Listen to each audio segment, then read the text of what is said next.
Welcome to the $1 Million Marathon podcast. In episode 1, we introduced ourselves and talked about some of our experiences at the start of our careers playing professional poker. And now we're going to look into some of the mistakes that we've made over the years. So as you guys can see, here are results from January 2021. The group overall recorded just over a $25,000 profit on MTTs, and you can see that here. And also here is George's cash game profits on PLO, just over $6,000 of addition. So about $31,000 profit for the group. Great momentum heading into February. So moving on, we're going to talk about mistakes we've made as a professional poker player. So for me, to give an honest insight into January, things were going really well because we were talking about how we were going to stick to our January goals, right, lads? So it was like, What? So do we want to just run through individually what our goals were and how we got on, and I'll close that one out. So Max.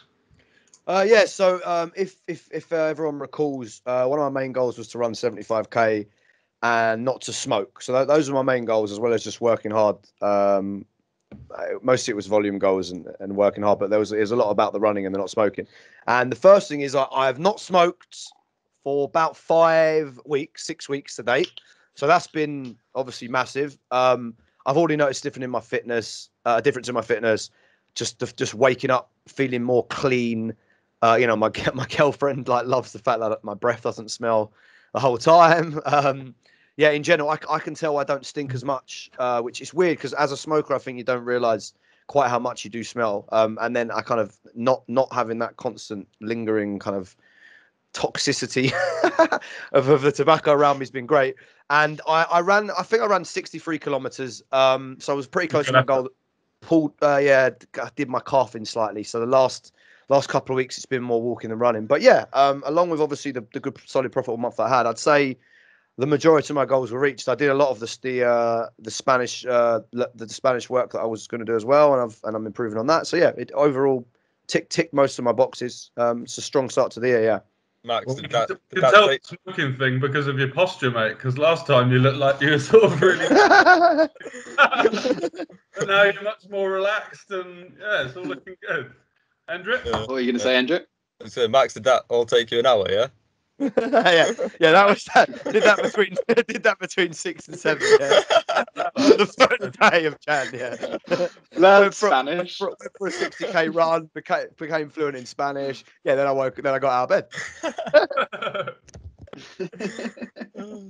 bed. Mine was the morning routine, which is wake up, stretch, work out, hydrate, and I've been doing that. I think it's only like 4 days that I've not done it. Yeah. And I've seen huge improvements in my flexibility and my overall strength, which is pretty nice. Yeah. Because I had an injury years ago when I was 16 on my left knee, where I had to have my cartilage taken out through surgery, obviously. And it literally, I think for the next 8 months, maybe longer, I didn't really put much pressure on my left leg. So therefore, my right leg was doing all the hard work. And obviously, as you can imagine, over years, you're just unbalanced, aren't you? So your right leg's much stronger. So that's why, with this little workout in the morning, I've been doing a little bit more on my left leg, and started to see a little bit of improvement, which is nice. What have you been doing? What have you been doing specifically? What's been the workouts you've been doing? Well, mainly squats, because that's just huge for your legs. Mm-hmm. Yeah. And then just some upper body strength, which is usually chin ups. Nice. Cool. And Leo? I was just trying to do lots of press ups and resistance band workouts basically every single day. I actually started doing more. I actually started doing more this month, which is good. Less with resistance bands, but way more with press ups. I was doing 40 every morning, and then when I'm playing, I'll do 20 on every break as well. So by the end of some days, I've done 200 a day, and I've been doing that since that's for very about impressive. 3 weeks now, probably. That's very impressive as well, because when I did that through sometimes, and you just feel like you give yourself an extra little free pump up, going into the next hour. Yeah, Yeah, exactly. It just helps keep you alive. Like, it's been a lifesaver. Like, because I've had quite a few deep runs this month, and they obviously tend to go on quite late. Like sometimes finishing like 2, 3, 4 o'clock in the morning when I'm used to going to bed at 11 or 12. And like just doing 20 press ups on the break, just like can easily get you through the next hour. Suddenly you just feel wide awake again. Bit of water, 20 press ups, bang. I actually do that as well sometimes when I feel I couldn't do 200 a day, I'm not gonna lie. But I sometimes do that. I'll put 10, 15, 20 press ups in on a break if I need a bit of a boost. I just feel like it gives you a little bit of adrenaline and you sort of give yourself a get up and go and pushes you on and it's really good mentally. So yeah.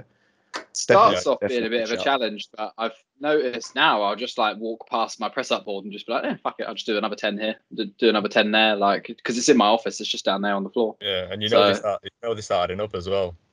Yeah, so it adds up so much. Like you get direct results for the work you put in, and it's super easy, and it doesn't take up very much time. So doing 10's easy, but doing 10 spread out the day, like 10, 10, 10, 10, 10. Yeah.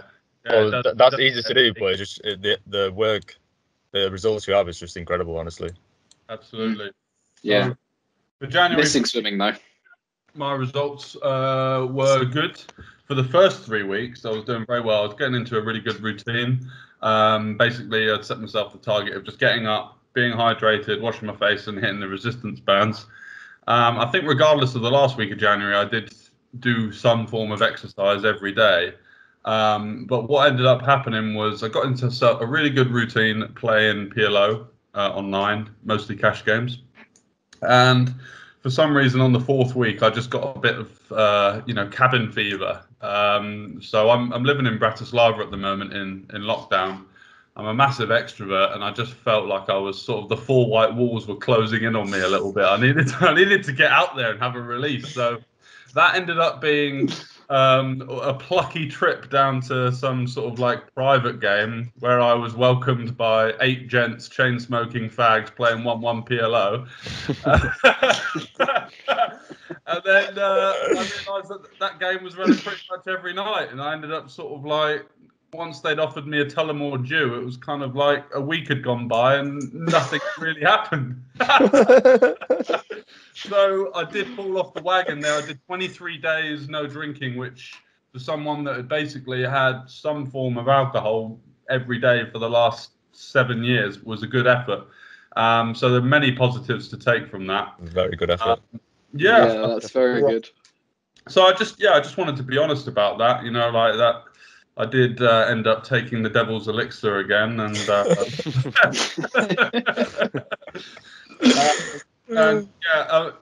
actually, funnily enough, if you had a look at the visual aid that we put at the beginning of the pod, there was a sort of break-even period towards the end of the sample that may have been to do with intoxication or alcohol-induced.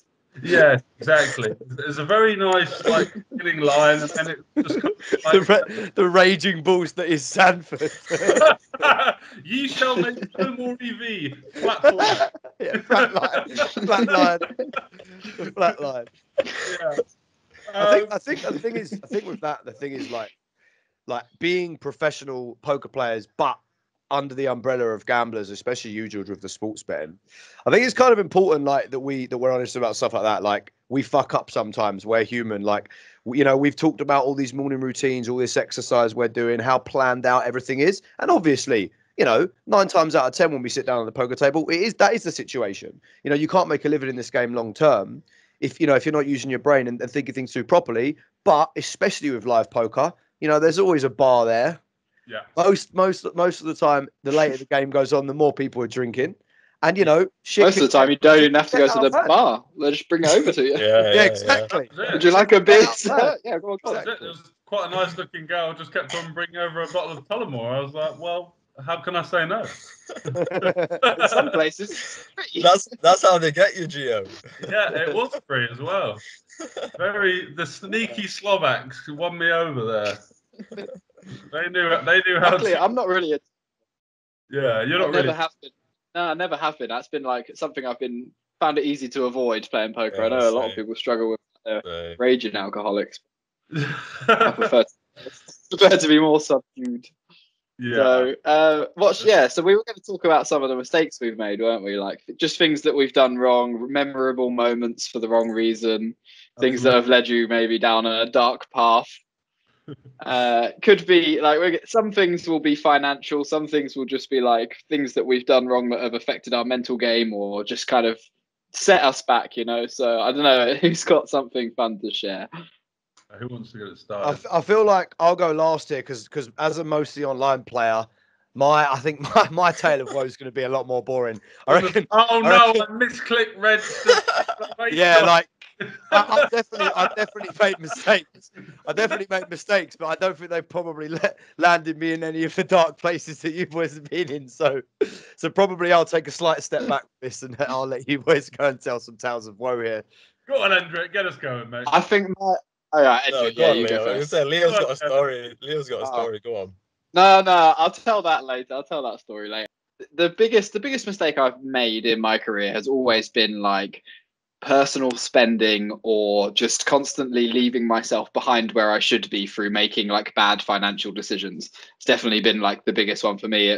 We were talking earlier, me, Gio, and Max had a little call earlier. We were talking about times that we've just been, me and George especially, have been like chancing it around the world, sometimes, you know, very far from home with a very speculative bankroll and some very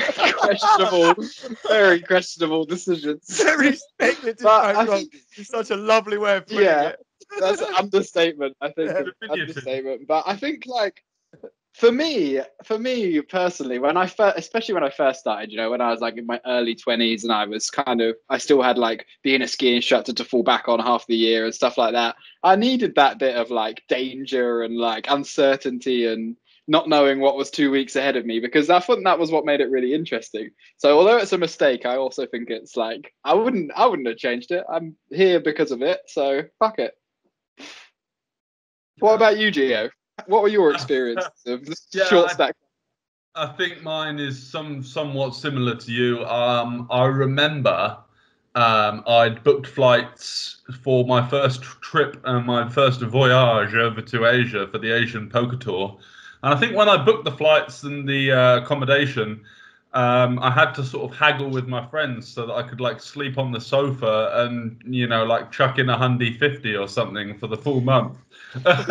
So that was already going to be some like pretty ropey sleeping situations for me. And I went broke. I made some really bad bankroll management decisions about 3 weeks before we were about to leave. Scrabbled together 200 quid, which was like emptied my portfolio, which was during like I literally sold at the absolute bottom of my of my crypto position, which was once worth 600, which was now worth about 400 quid, and 200 I plunged into Sky Poker to play some spin ups, to literally spin up a roll. And for 16 weeks, caffeine fuel, I grinded like an absolute madman and managed to withdraw just south of 3K. So I've gone over to Vietnam with the 3K thinking I'm the richest man on the planet here. No one can stop me. And I ended up punting most of that off. And then the last tournament I played was with about 75% of the money I had left in the world, and I managed to win it. Yeah, and it was a $300 PLO comp, and it was like a sit and go, 30 players, and I won it for 3K. So I was like happy days, and I was sort of back in the game and went broke shortly after returning from Vietnam. You know. I've done that. I've done a few similar things. One of my first time ever playing a £200 tournament in Brighton many years ago. I think I was 18 with my friend Aaron. Shout out Aaron. Not seen him for a while. We still talk sometimes. That was like we were like the original partnership in poker, you know. It's where I really got started, going to the casino every night with my mate. I'd pick him up and we drive there every night, play the 30 quid tournaments or whatever, 50 quidders. But then there was this £200 tournament coming up, and I was like, oh well, I've got this like side job working at a bike shop. I get paid like fucking 7 quid an hour or something. It's like, it's not the end of the world. But I had about 450 quid to my name, and I didn't know anything about selling action at this stage. I didn't know anything about poker. Yeah. But I was like, oh, whatever. I'm just gonna flick this tournament in. So I jumped in for the 220, and then busted. And I was like, oh, well, I'm here now, so I might as well have another go. And I had to borrow 20 quid off Aaron to cover the rake from the second bullet. and then I just won the tournament 2-day. I won it for like 5.5 grand. Thought I was just the genius of the year. I was like, well, God, obviously I should have borrowed 20 quid to put myself in. Like I knew I was going to win. I spent 2 grand on a new car. Yeah. And then I had 3.5 grand left to play with, and I just went around firing £200 tournaments off my 3.5 grand roll for the next few months.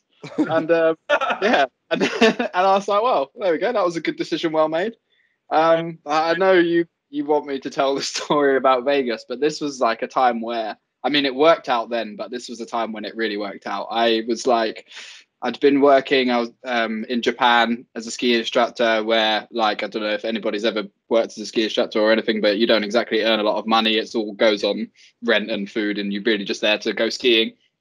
So you don't leave that kind of thing with any money in the bank. But I had a little bit of money from grinding online, and I was like, wasn't sure what to do, so I thought, I'm just going to fly to America. I had about like $5,000 or something probably to my name, and I was like, well, I'm going to book this Airbnb in Vegas for 2 months, which is $1,500. And then I booked this Airbnb in LA for like 2 nights because my friend was there. So I flew to LA, $1,500 on the Airbnb. I've got $3,500 left. So I sold a bit of action, went and played some cash games at the Commerce, jumped into 5-5. And I think I doubled up. I've been playing for a couple of hours. I was just there for 2 days. I doubled up and I had about $1,000, and then find myself in this spot on the river where I've got quads and somebody's shoving into me. And I was just like, the board was 6-6 deuce 6, and I had pocket deuces. And the guy shoving the river, I'm like, well, okay, great, cool. And then he just turns over quad 6s, and I thought maybe, it has to be pocket pair versus pocket pair. It all gets verified by the floor, and they're like, yeah, you just won 30 grand in a bad beat jackpot. And I was like, okay, all right then. I swear that must have. That sounds like an Endrit story more than a Leo story. Yeah, honestly. Are you sure that didn't happen to you, Endrit? It was so surreal, man. It was so surreal. I was just sitting there at the table like, okay, I don't like, everything's kind of changed a bit now. I had to give my mate half of that, and there's a lot of tax on bad beat jackpots. I think I personally ended up getting like $11K or something like that. But I mean, at the time when you've gone there with a 3.5K roll and you just won $11 playing a cash game you weren't even going to play it, you're like, okay, buzzing.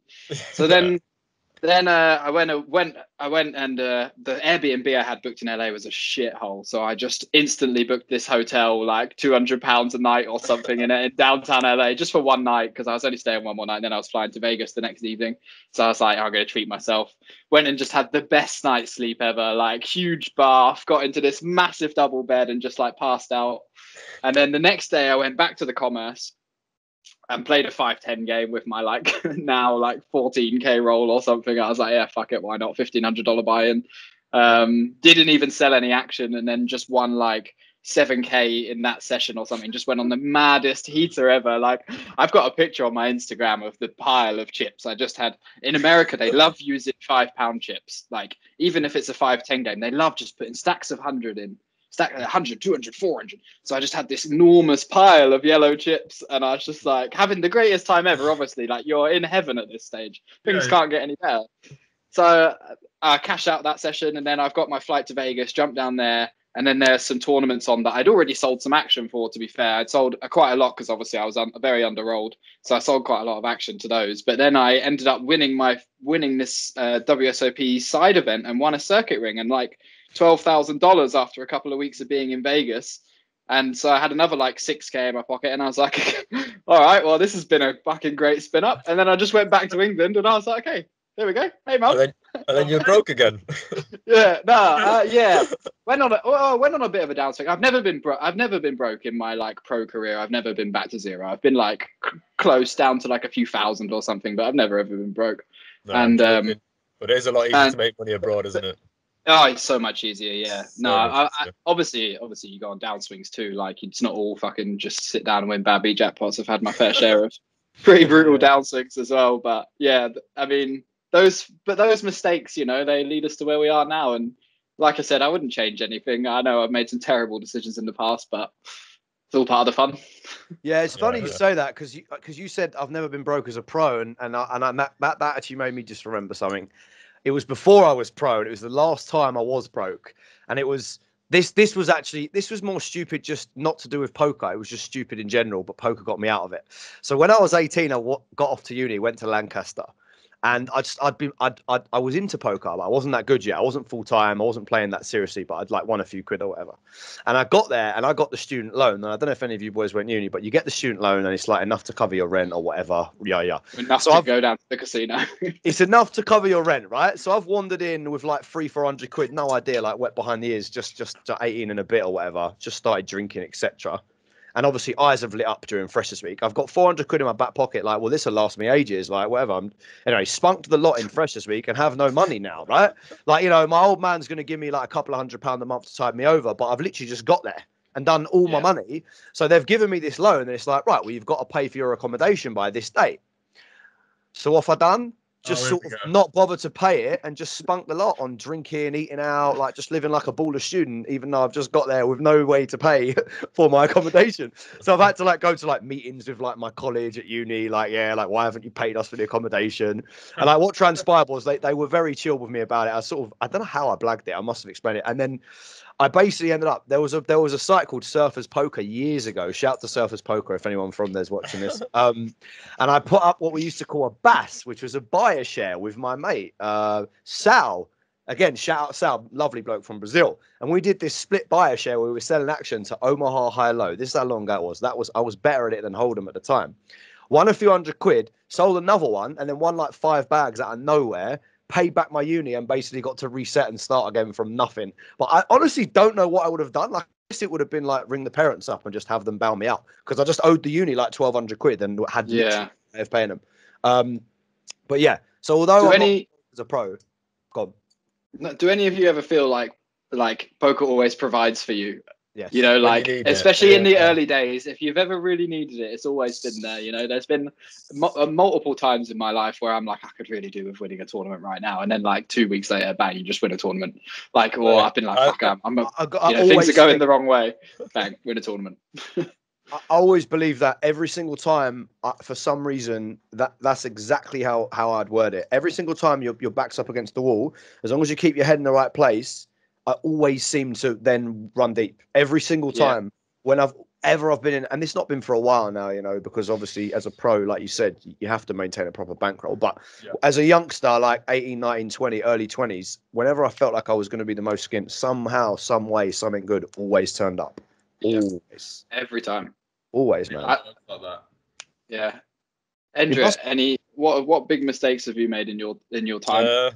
Biggest mistakes I've made, which I've made it several times, which annoys me, is when you get a big score, you try and skip levels. So, for instance, say you're at 50 ABI, you get a 10k score, you'll now start trying to play at like 150 ABI or something, or 100 ABI. And I've made that mistake several times, and literally what all that does is just again slows down the path of you getting to where you want to get, because you're not rolled for those higher buy-ins, you're not skilled for those higher buy-ins. Yeah. So putting those two together is just obviously a recipe for disaster. So that's literally the mistakes I've made before, and like something that I've tried to work on. When you get a big score, just don't let it get to your head. Just go back to what you were doing, keep getting those big scores, and then like go for the big ones when you're ready. So you do see that in a lot of people. You know, they have a big score and then instantly go on this big downswing and like, oh, what am I doing wrong? I thought I was doing well. It's like, now you're playing not what you were playing when you had the big score. You won one comp, too many tables. You see the that's the worst mistake, don't you? Yeah, exactly. Bell curve. They've worked really hard. They've had their big peak, and then after that, they've just started flicking into 500s and 1Ks, and it's just like, what are you doing, mate? You know? It's easy to forget what got you to that peak. Yeah. You get to the peak and you're like, wow, I'm the best. Like, this is it now. I'm just gonna go to the moon.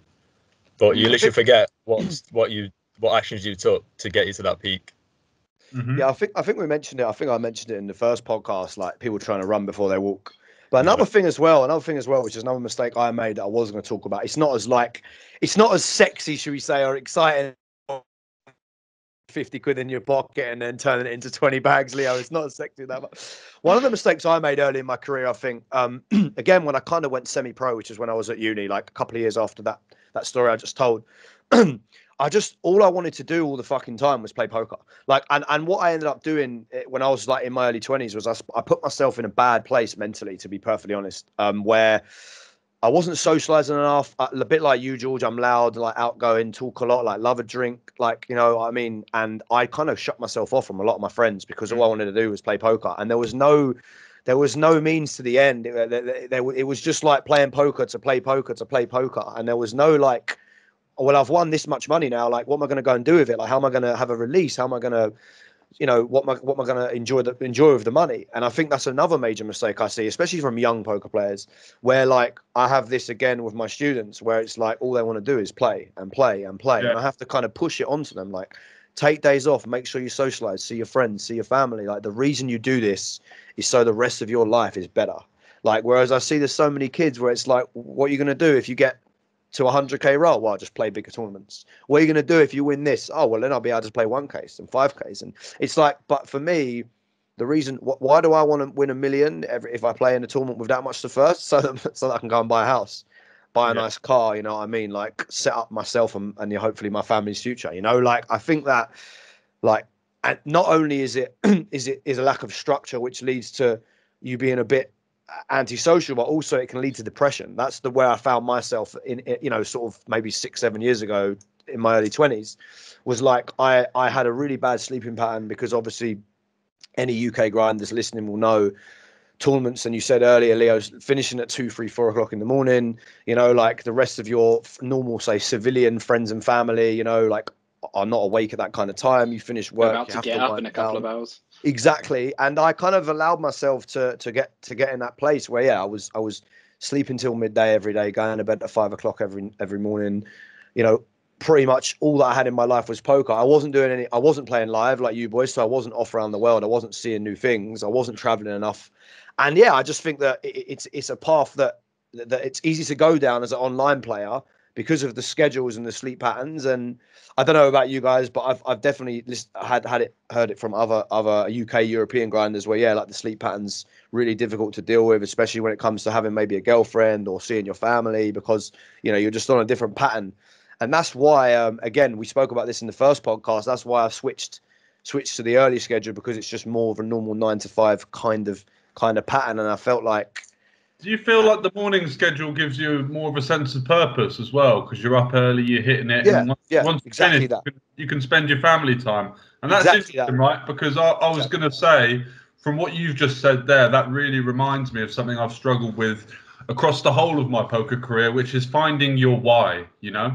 Yes, so true. Okay, I enjoy poker, right? As we all do. I love playing poker, but I'm the sort of guy that feels like a millionaire with a 2K roll, you know? So once you have like 20, because you can do what you want, right? It only lasts a week, but you can do what you want. So true, and that's what I loved about it when I was younger. Though I was like, I've got this money, I can just do whatever I want with it. I just want 500 quid in there, and I can do whatever I want with it. 500? 500 pounds cash. That leads to my point of like, I found it really difficult as a professional to find that why and to reinstill yourself. And when you're moving up the levels a little bit, you know, 20, 30k roll, you know, playing bigger tournaments, getting backed in massive cash games. The difficulty for me has been, well, as you say, Max, what's the end goal here? You know, and when people have asked me, oh, what, you know, you've just won all this money, what are you going to do with it? To be honest, from what you've just said, reminded me of my response, which was, well, I'm just going to go and play bigger tournaments or bigger cash games. So it's going to be fun. I'll go somewhere else and play a bigger event. So I guess what I think something to learn from that is to sit down with yourself and just be honest and just be, what is your core motivation towards why you want to do this? Because if you don't find your why, you end up in a real pit of emptiness and despair, I think. And that's just from personal experience. I totally agree. And I think that the interesting thing about it is that we tend to be quite deep thinkers, you know, in the sense that the type of people that are successful in poker, you have to think really deeply about each hand, you know. So you tend to just be a deep thinker naturally because of it. And I feel like that ends up rubbing off on people outside of the game. And I think that the irony, I guess the irony in a way, is that we have all this free time, and yet we have all this free time, and the personality we have tend to mean we are sat there thinking about everything deeply. And I think that a lot of people maybe just sort of skate through life in their 9 to 5, stuck in the rat race, being told to doing what they've been told to do, you know, get a job at this age, go and get this qualification to do this for the rest of your life, because that's essentially what society tells them. And also, as well as us being kind of on the fringe of society, we also kind of are analytical in a way that I guess not everybody has time to be. So it's interesting because in a way, as a poker player, you have this freedom, but then at the same time, you don't always know what to do with it. Mm-hmm. So it's interesting that you say find your why, because most people don't have the time where they can just take 3 days off because they've had a big win, you know? Yeah. Most people can't unless, you know, they get their 4 weeks holiday a year. But sometimes, you know, you guys maybe are in Vietnam, you have a big win, you're like, well, I'm just going to, you know, go and sightsee for 2 or 3 weeks, go and see another country next door or whatever. And I think it's an amazing privilege, but it's also something that you need to use in the right manner, because if you just sort of run around haphazardly with no real kind of goal of where you want your life to lead, eventually, I think that it can be easy to kind of, like you say, George, fall off the track, end up in the wrong place, drinking too much, using drugs, you know, like, because there's no one to tell you to stop. Whereas in a normal job, you turn up to work drunk a couple of times, you're out on your ass. Whereas you turn up to the cash game drunk, you know, the other regs, you know, smile and they'll buy you another drink because they want you to sit there and stay for longer, you know. So it can be kind of self-destructive as well as positive, you know. The amount of freedom we have as professional poker players, definitely. I think my why has always just been like, so I can do what I want. That's it. Yeah. Just so that nobody's like, here you go, do this, and I'm like, no, I don't. No, I'm not gonna do that. Like, who are you?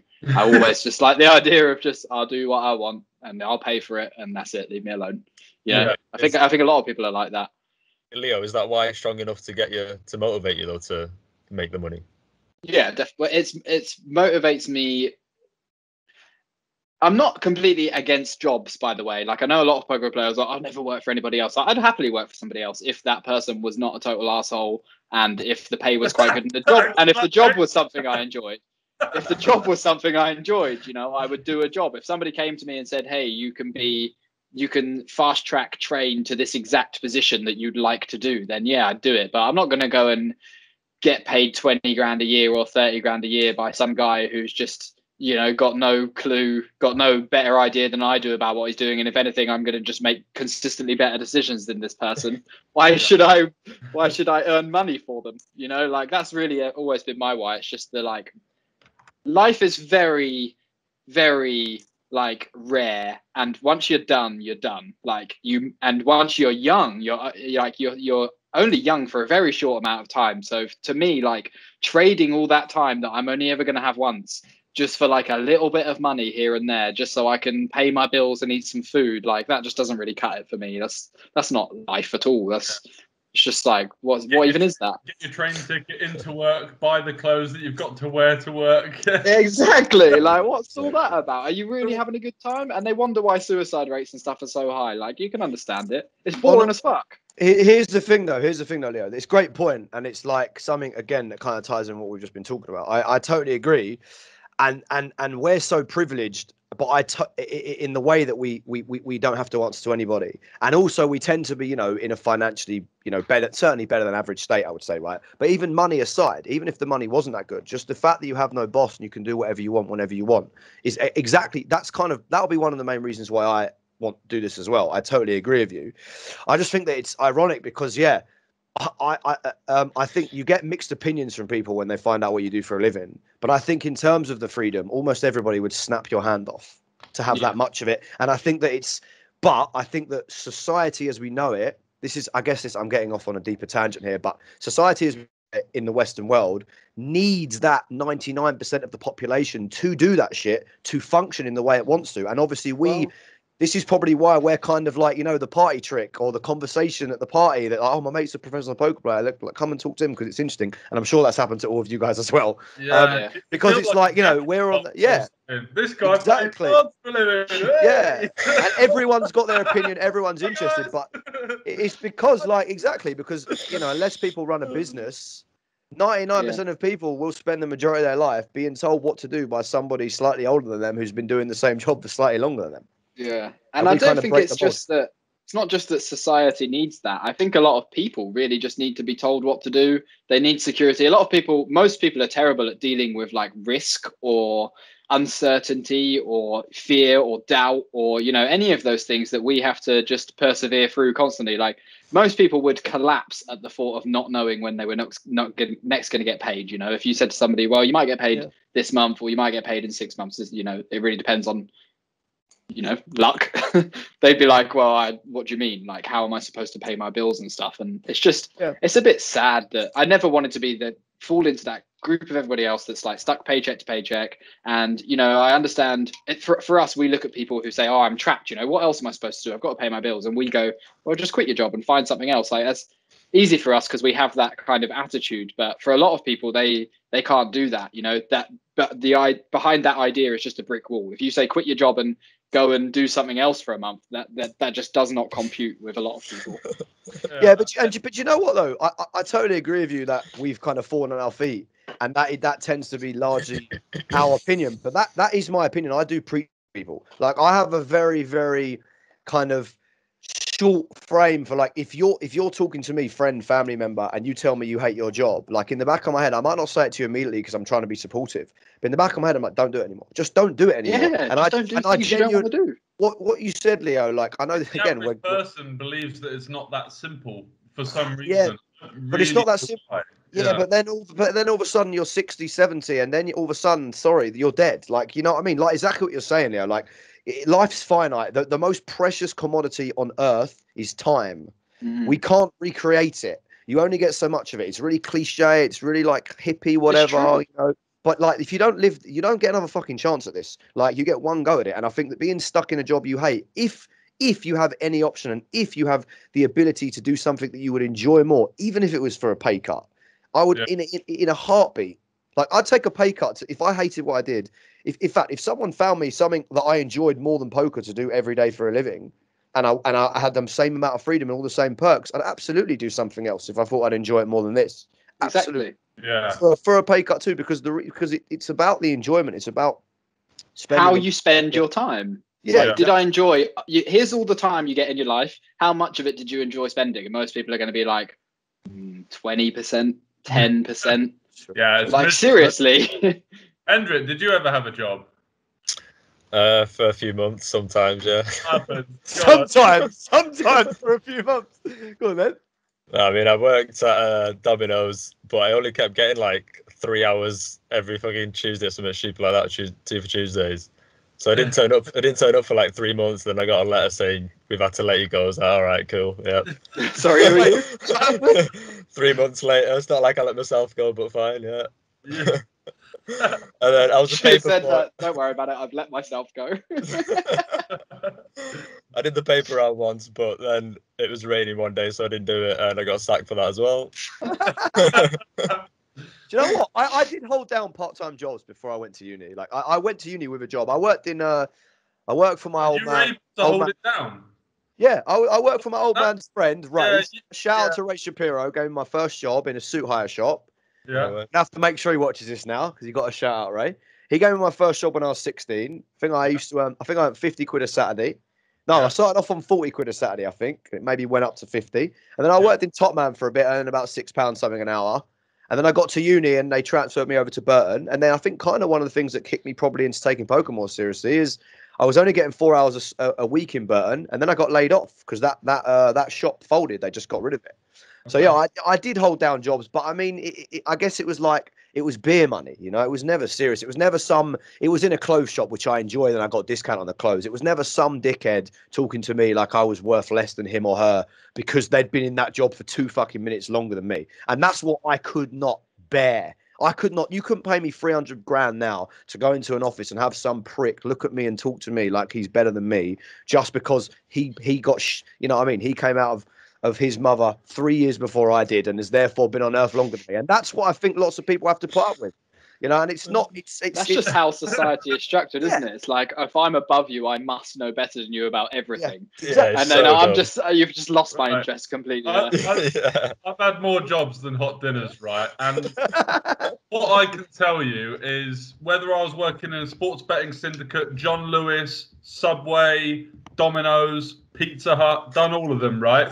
The level of incompetency in middle management is frightening, right? And the hierarchy makes people believe that because they've spent X amount of time somewhere and then been given a sympathy promotion, then they know better. And it really disrupts the flow of creativity from the bottom. And I know we sound like entitled poker players, blah, blah, blah, but at the end of the day, if you don't allow people to prosper, then or to even have some form of input into the overall sort of idea production or generation, then how are you going to, maximize your efficiency or your resources in the company? Right. It can't just all come from one guy that thinks he knows it all when he's not even working at the grassroots of the business. Yeah, I mean, I feel like I that's pretty much what Karl Marx was getting at, right? Wasn't it? Like if like dissatisfied workers, I mean, he believed they'd eventually overthrow the ruling class, which I guess they didn't.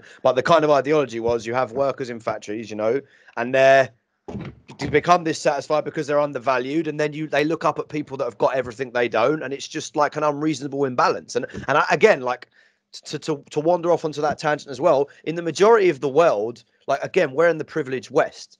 We're very lucky, but in the majority of the world, like that's the arrangement in society. Like, like a few people have all of the opportunity, all of the money, and tell the rest of the people what to do because they landed on that lottery ticket. Like, exactly.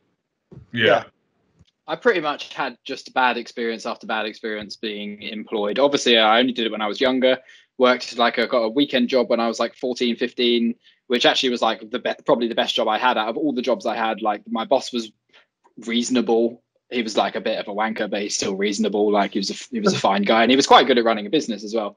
And and he paid me quite reasonably, especially for like a 14-year-old. But after that, it just really all went downhill. I moved to another bigger national bike chain when I was older and more qualified, and they paid me less than I got paid per hour as a 14-year-old. So I was like, okay, well, I'm not gonna do that one anymore. And then my worst experience, I had two bad experiences, but one of them I started training for this like holiday sales company. And I went in and just it was like a 5-day training thing where you just go in and kind of walk around the office, watch people do work, see what you're supposed to be doing, blah, blah, blah. I went in for the first 2 days, and on the third day I went for lunch and just never came back. I'd been to the casino. Amazing. I'd been to the casino the night before, and I'd won like $1,000 playing cash. And I had like $1,000 inside my jacket pocket. And I went out to my car at lunchtime, and I opened my pocket and I looked at the money, and I was just like, I'm not going back in there. There's no way. Like I won $1,000 last night, and they're going to pay me $1,000 a month to sit there and answer these soulless fucking phones, say the same thing over and over and over again for 50 hours a week. I was like, I'm just not doing it. And that wasn't even the worst. The worst was me and my friend Ollie. We actually met at this job working at this like indoor full ski slope in Reading as an instructor. Yeah, it's called Skiplex. No, it's called Skiplex. It's an indoor one with like revolving carpets. It's actually a really good idea, but the guy that ran the business was just completely clueless, and he wouldn't listen to us. It was quite a new business, and he had 2 locations, and it wasn't going so well one like spring, and they got everybody in the business together to have this big meeting, and we gave him all this input, so much input, like the staff that were working on floor level. Me and him were like the supervisors of this one operation. And so we told him everything that needs to change, like on a daily basis. We were like, this needs to change, this needs to change, this needs to change. We can't do this, we can't do this, we can't do this. He basically just looked at us because we were young, in our 20s. He just looked at us, wrote us off completely. It was like, you've got no idea what you're doing. I'm just going to listen to you, but I'm not actually going to, input anything you have to say, even though I never spend a day in the center. And then less than 6 months later, they were broke. They went out of business. The business went under, everything got liquidated, sold all the stock or whatever. And we were just kind of standing there like, well, we told you. Like, we told you, we literally said what you're doing is not sustainable and you're going to be broke in a few months. And now you're broke a few months later and you just didn't listen. By the way, this side note to that, this is the reason why compared to, again, another positive within poker, being a full-time poker player, compared to a lot of the rest of the world. First of all, total equality. I mean, total. That in a way that pretty much doesn't exist anywhere else. I'm talking like in every other major sector, there are forms of prejudice, be it gender, be it age, be it race, be it religious background. Nothing. Doesn't matter who you are, what color you are, what God you do or don't believe in. As long as you're old enough to play and alive, you know, you can come and sit down and play. And it doesn't matter how old you are. It's one of the only definitely, of course, if I've been in the game for 20 years and there's a young buck who's played 500 hands, probably you'll listen to what I have to say first. But in terms of skill level, I know people that are way younger than me, that are way better than me. Whereas I feel like in the real world, there is a thing, as we were saying before, like kind of you carry your age, and it's sort of like a card which dictates that you know more about certain things in life because of the fact that you're 50. Yeah, so like, you know, if you're 50 and I'm 20, you must know X more than me. Whereas in poker, if you're 50 and I'm 20, but everybody in the room knows that I'm better at poker than you are and I understand the game better, and we're talking about a hand, you know, I have a bigger say than you do. And I think it's really hard to find that, again, in the rest of the world. So the equality within the game, whether you're professional, recreational, whatever, it's very open, very welcoming, and just complete equality, which is, again, something I love about it. Definitely. Yeah, you do not get equality in the workplace. Yeah, rare, extremely rare. How are we doing for time? Very true. I think we've basically going to have to wrap it up there. So just to close things out, we'll be looking to get a few guest speakers onto the podcast over the next couple of months, including Jack, obviously, fresh off his WPT Montreal win. And we'll look to continue from there with fortnightly uploads, lads. So anyone have anything else to add? I would just say, if you've got any ideas that you would like us to cover, or things that you want us to talk about, or, you know, questions you want answered, then just fire away. You know, reach out to us, let us know. Open floor. Like we're trying to make it. Yeah, we're trying to make it raw and authentic, right? So we're gonna listen to anyone that has anything to say, positive or negative, and take that on board. You know, obviously you can see at the moment the wacky backgrounds and sort of the dodgy edits. It's just a passion project, but hopefully we can build and we can grow with you as our audience. So thanks very much for tuning in, and we'll catch you next time. See you later, guys. See ya. Look forward to seeing you all in the comments. Take care, guys. Bye. Bye.